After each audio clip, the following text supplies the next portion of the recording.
आज हम लोग ट्रायंगल चैप्टर में जो क्वाड्रिलेटरल का पार्ट दिया हुआ है उसके सारे जितने भी इसमें आपको जितने भी फिगर्स दिए हुए हैं वो सारे हम लोग आज कवर फिर से एक बार रिवीजन करेंगे, ठीक है, जिससे सारे बच्चों को अच्छी तरह रिवाइज हो जाए। तो आप सभी लोग अच्छी तरह देखिए और आप सभी लोगों से रिक्वेस्ट है, अगर जिसने भी सब्सक्राइब नहीं किया है तो सब्सक्राइब कर देना, ठीक है, जिससे मेरे भी थोड़े से सब्सक्राइबर बढ़ जाएं।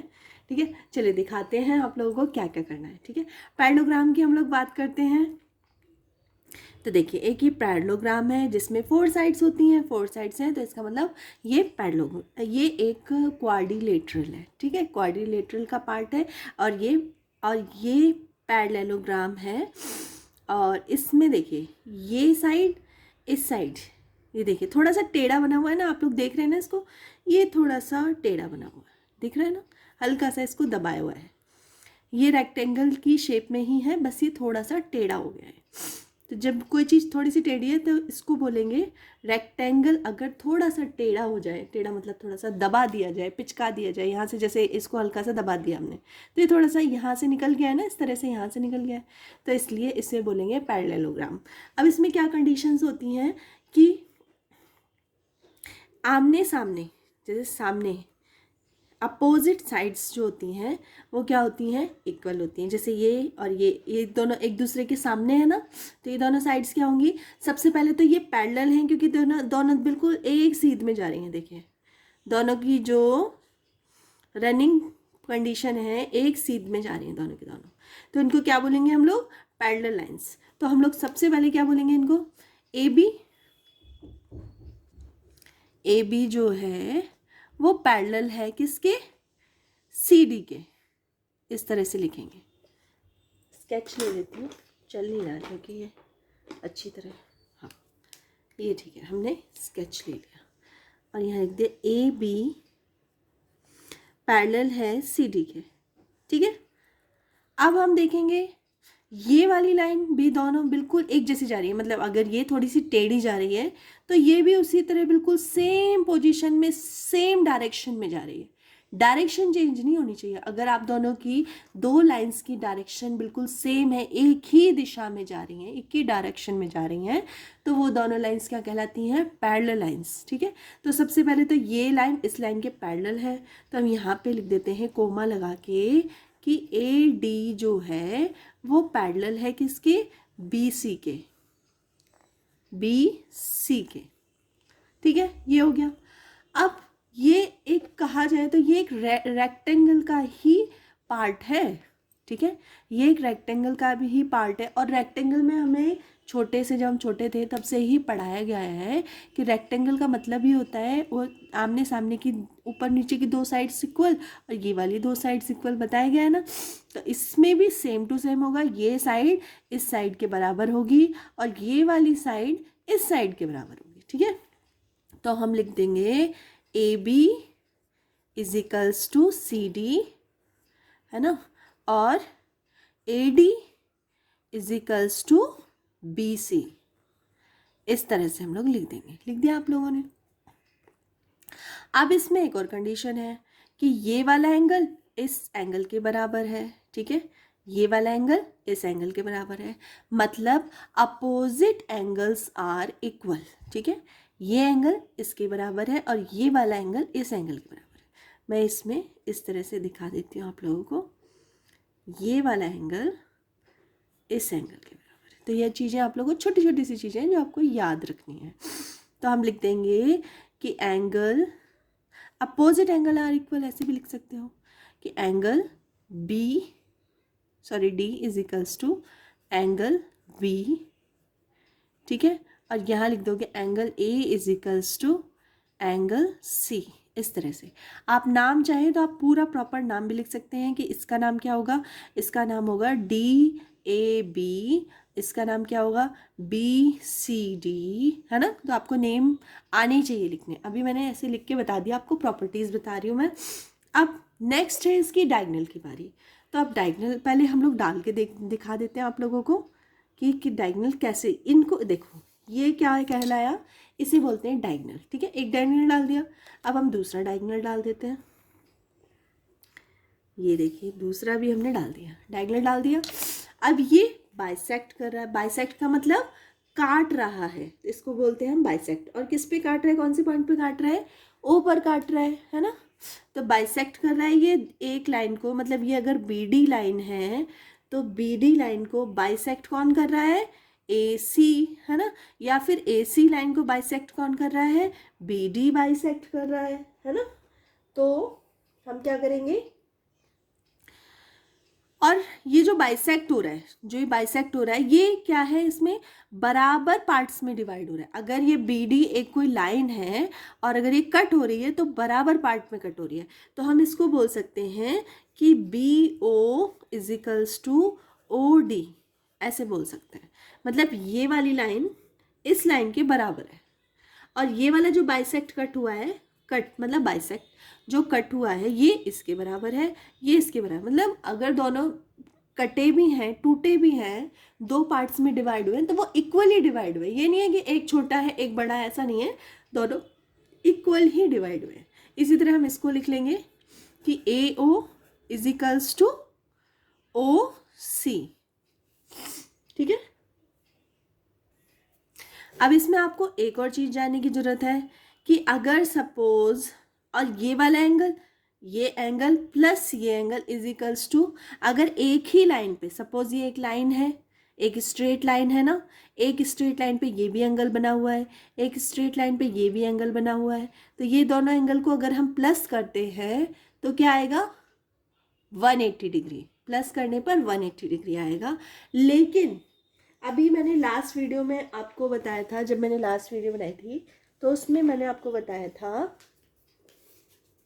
कि अगर दो पार्ट्स, जैसे अगर आप इसको कट करके और यहाँ लगाओगे, B पार्ट को कट करके यहाँ लगाओगे, और अगर स्ट्रेट लाइन आती है, अगर स्ट्रेट लाइन आती है तो 180 डिग्री होगा। लेकिन जैसे ये तो हमारा पैरेललोग्राम है, जो इसमें तो 180 आएगा ही आएगा।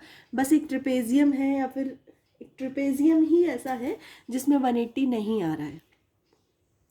और भी है, मैं आपको आगे बताती हूँ। ठीक है, फिलहाल आप ये लोग देख लीजिए कि ये एक स्ट्रेट लाइन है, इसमें ये वाला एंगल प्लस ये वाला एंगल, मतलब angle B plus angle C equals to क्या होगा, 180 डिग्री। ठीक है, इसी तरह ये वाली लाइन है, इसमें भी हम सेम लिख सकते हैं कि angle C plus angle D equals to 180 degree. ठीक है, इसी तरह ये भी लाइन है, इसमें भी लिख सकते हैं angle A plus angle D equals to 180 degree.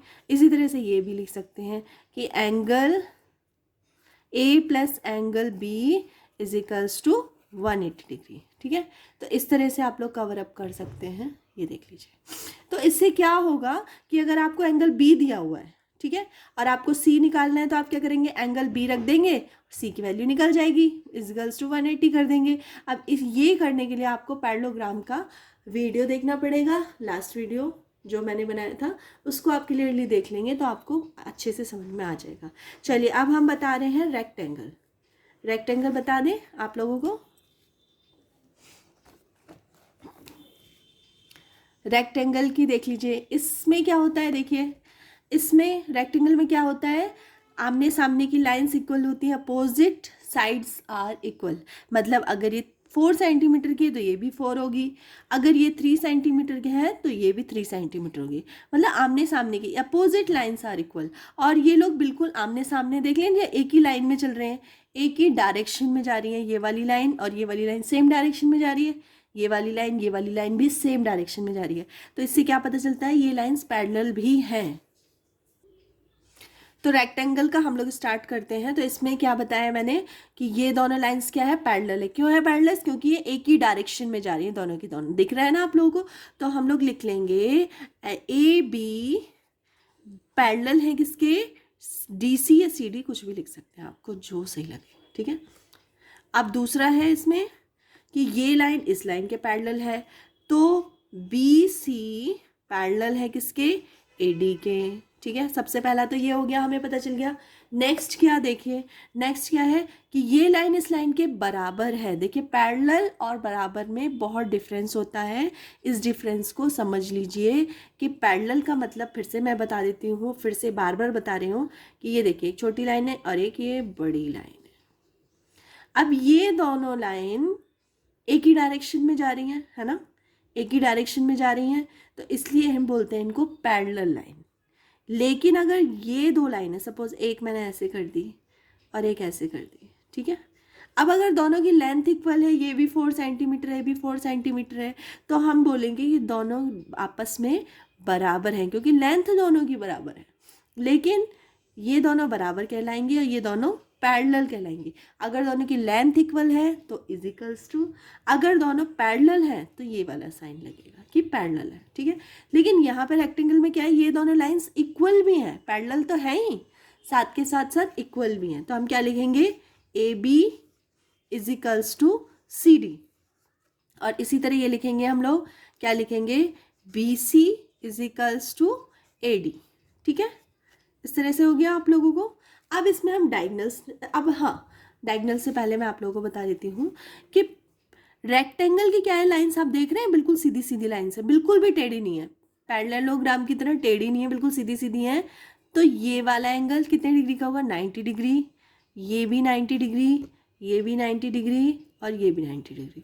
मतलब रेक्टेंगल में फिक्स है कि 90 डिग्री ही होगा एंगल, ये वाले ये एंगल्स 90 डिग्री के ही होंगे, ठीक है। अब इसमें हम लोग डाल देते हैं क्या, डायगनल्स डाल देते हैं। तो ये देखिए ये डायगनल हमने डाल दिया और ये वाला भी डाल दिया। तो सबसे पहले ये डायगनल्स हो गए, तो डायगनल्स आर इक्वल, डायगनल्स जो हैं वो आपस में बराबर हैं, तो हम बोल देंगे diagonal diagonals B D is equals to A C, A C, ठीक है, ठीक है।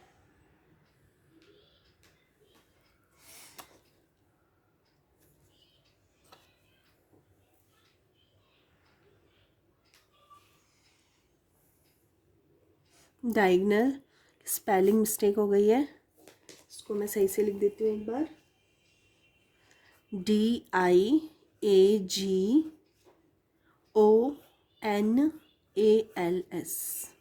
ठीक है, ये स्पेलिंग है इसकी, ये बाय मिस्टेकली रॉन्ग हो गई है, ठीक है। तो इस तरह से डायगनल्स हो गया है, इसके डायगनल्स इक्वल है। बाइसेक्ट, जो बाइसेक्ट कर रहे हैं, मतलब ये अगर ओ पर इंटरसेक्ट कर रहा है तो ये बाइसेक्ट इसके इक्वल है, ये बाइसेक्ट इसके इक्वल है, और चारों बाइसेक्ट इक्वल है आपस में। जब डायगनल्स ही इक्वल हैं, अगर डायगनल्स ही आपस में इक्वल हैं तो इनके बाइसेक्ट भी इक्वल होंगे। तो हम लोग सीधे लिख देंगे कि O A is equals to B O, O B, या बी ओ कुछ भी कर सकते हैं आप लोग, O B is equals to O C is equals to O D, ठीक है। ये सारे डायगनल, ये डायगनल्स नहीं है, बाइसेक्ट्स हैं, तो ये बाइसेक्ट्स भी आपस में क्या है, इक्वल हैं, ठीक है। तो ये हम लिख देते हैं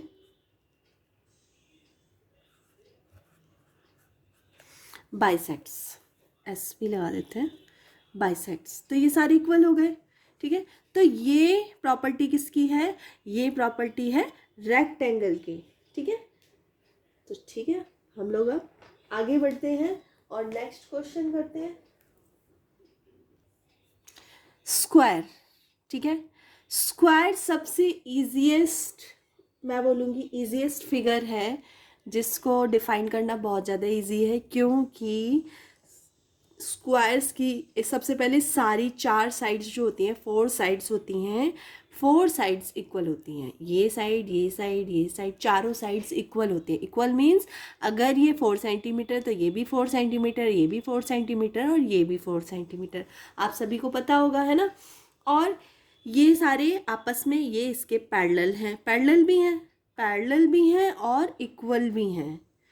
स्क्वायर में कभी कभी होता है कि इक्वल हो सकते हैं, पैरेलल नहीं होते हैं, क्योंकि वो एक ही डायरेक्शन में नहीं जा रहे हैं। जब एक डायरेक्शन में नहीं जा रहे हैं तो पैरेलल नहीं होंगे, है ना। लेकिन यहाँ पे क्या है कि ये एक ही डायरेक्शन में जा रहे हैं और बिल्कुल इक्वल है, ठीक है।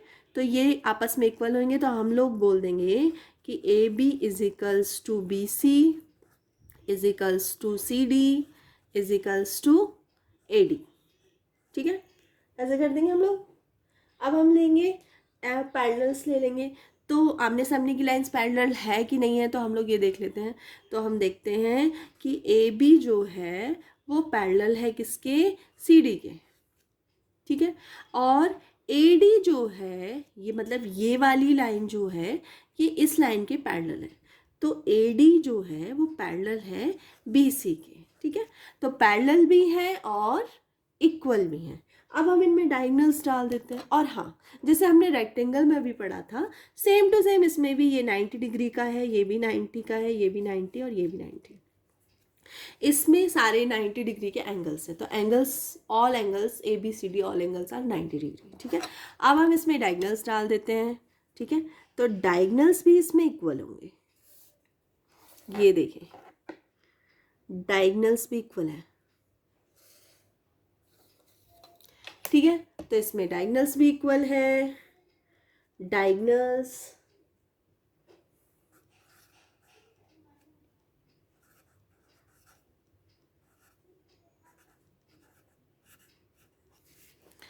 Diagonals A C C is equals to B D, ठीक है। तो डायगोनल्स भी इसमें इक्वल है। बाइसेक्ट जो इंटरसेक्ट ओ पे कर रहा है, उसके बाद जो बाइसेक्ट निकल के आए हैं, तो bisect, all bisects are equal. तो हम लिख देंगे O A is equals to O B is equals to O C is equals to O D, ठीक है। तो ये सारे इक्वल है, तो बस यही प्रॉपर्टी है।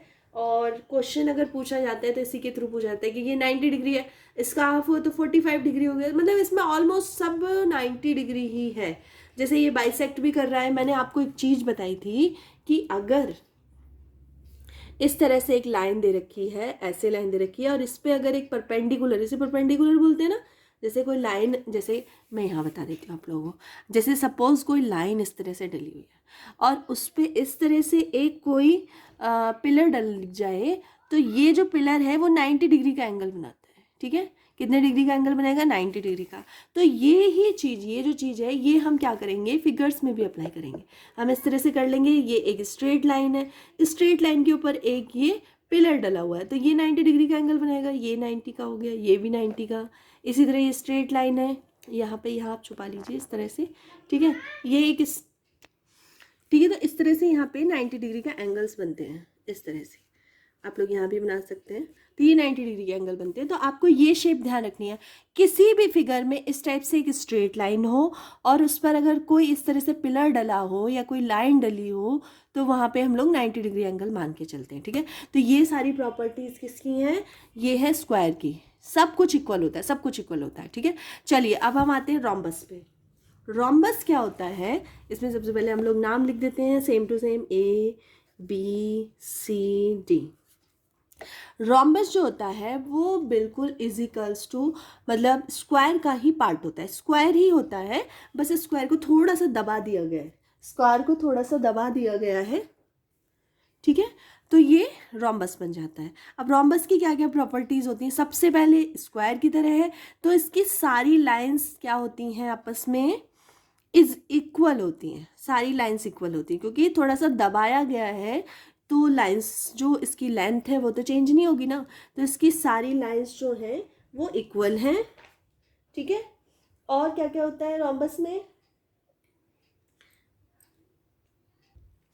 और इसमें ये वाली line opposite lines means opposite sides जो हैं वो मतलब पैरेलल है, मतलब ये लाइन इस लाइन के पैरेलल है, ये लाइन इस लाइन के पैरेलल है। क्यों, क्योंकि डायरेक्शन सेम है। तो हम लिख देंगे सबसे पहले कि ए बी पैरेलल है डी सी के, और इसमें क्या है कि ए डी पैरेलल है किसके, बी सी के, ठीक है, पैरेलल हो गई। नेक्स्ट क्या है, इजिकल्स टू है, ये सब इजिकल्स टू है, सब बराबर है। तो A B equals to B C equals to C D equals to AD। ठीक है, सब बराबर हो गए। और क्या क्या है इसमें, अब हम डायगनल्स देखते हैं कि डायगनल्स इक्वल है कि नहीं है। ठीक है, डायगनल्स इक्वल इसमें है या नहीं है। तो डायगनल्स इक्वल नहीं हो सकते इसके। क्यों? क्योंकि देखिए, आप खुद देख लीजिए कि ये थोड़ा सा दबा हुआ पार्ट है ना, दबा हुआ पार्ट है ना इसका। ये देखिए, हम डायगनल्स डाल देते हैं इसके। इस तरह से मैंने इसमें डायगनल्स लिए और इस तरह से डाल दिए। ये देखिए, लेकिन ये थोड़ा सा दबा पार्ट है ना, तो ये थोड़ा सा उभरा हुआ पार्ट लग रहा है, निकला हुआ पार्ट लग रहा है, और ये लग रहा है जैसे कम हो गया है। तो ये वाले डायगनल्स इक्वल नहीं है। तो हम लोग बोल सकते हैं कि डायगनल्स आर नॉट इक्वल। तो हम लोग बोल देंगे DI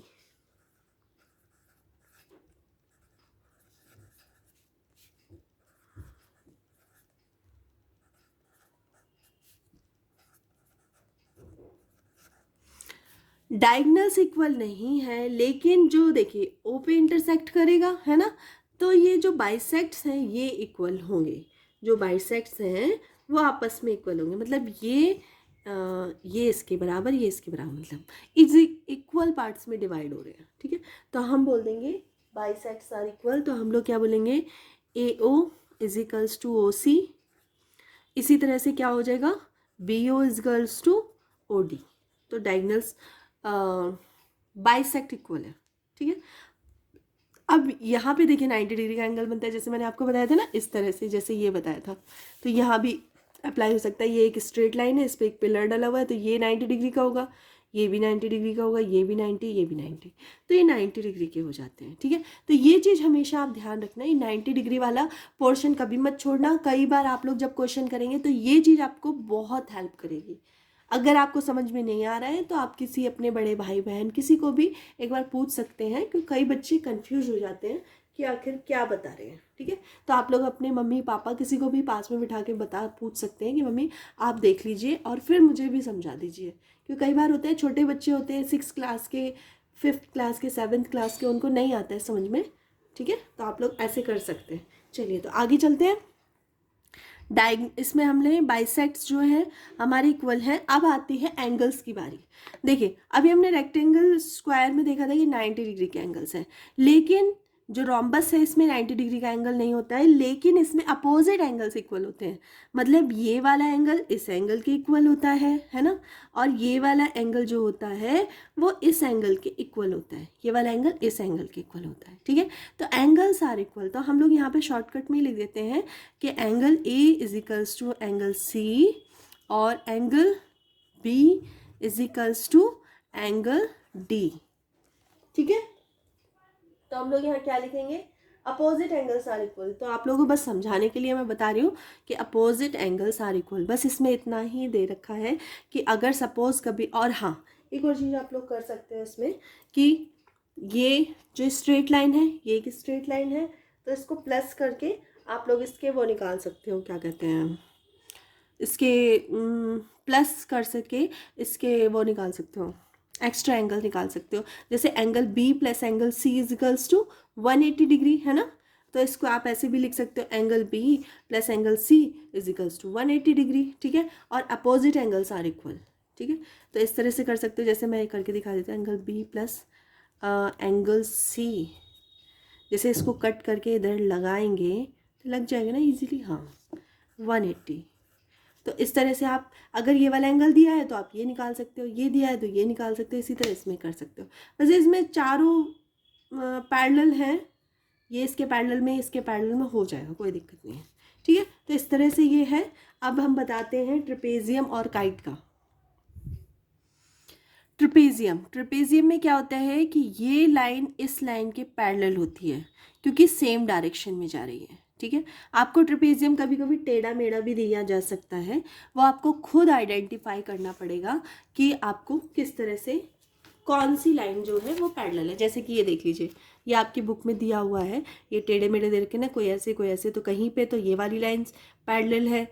अब ये नहीं है कि मैंने बता दिया ऊपर नीचे की लाइन पैरेलल है तो आप ऊपर नीचे की कर दो, आपको खुद अपना थोड़ा सा दिमाग लगाना है और आपको देखना है कि डायरेक्शन कौन सी सेम है। जैसे इसमें देखिए, इसमें ये दोनों सेम पैरेलल है, सेम डायरेक्शन है, इसमें ये वाली सेम पैरेलल है, इसमें ये वाली पैरेलल है। ठीक है। तो आपको खुद देखना है कि कौन सी लाइन पैरेलल जा रही है, जो सीधी लाइन्स हैं वो पैरेलल होती हैं, ठीक है। तो अब हम आ जाते हैं अपने ट्रेपेजियम पे। तो ये लाइन्स इस लाइन के पैरेलल हैं, तो हम लिख देंगे कि ए बी जो है वो पैरेलल है किसके, डी सी के, पैरेलल हो गया, ठीक है। लेकिन अब अगर हम इन पे, ये वाली लाइन इस लाइन के पैरेलल नहीं है, ठीक है, और ये लाइन इस लाइन के इक्वल भी नहीं, आप देख सकते हैं दोनों की लेंथ में काफ़ी डिफरेंस है, ये छोटी है बड़ी है, तो लेंथ इक्वल नहीं है। सिर्फ इनमें एक ही मतलब समानता बोलेंगे, इक्वलिटी बोलेंगे, वो है कि ये लाइन इस लाइन के इक्वल है, ठीक है, वो पैरेलल है, सॉरी पैरेलल है, ठीक है। अब क्या करेंगे, इनके डायगोनल्स डाल के देखते हैं। डायगोनल्स डाल लें, इनके डायगोनल्स डाल लेते हैं इनके। ये देखिए,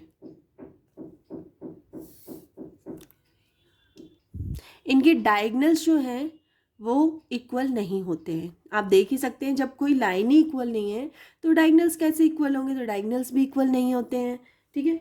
अब इसमें लिखने की जरूरत है, डायगोनल्स लिख देते हैं, चलो भाई।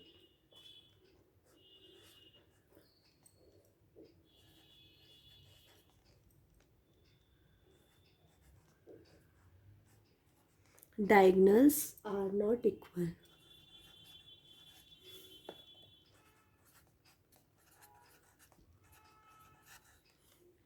डायगोनल्स भी इक्वल नहीं है। अब इसको कैसे निकाला जाएगा, अगर आपके क्वेश्चंस आ जाते हैं तो कैसे निकाला जाएगा, तो इसमें बस एक ही चीज़ है, वो है कि ये पैरेलल लाइन्स है, इनको छोड़ देना है, जो पैरेलल लाइन्स है इनको छोड़ देना है और इनके कॉर्नर्स पे चले जाना है।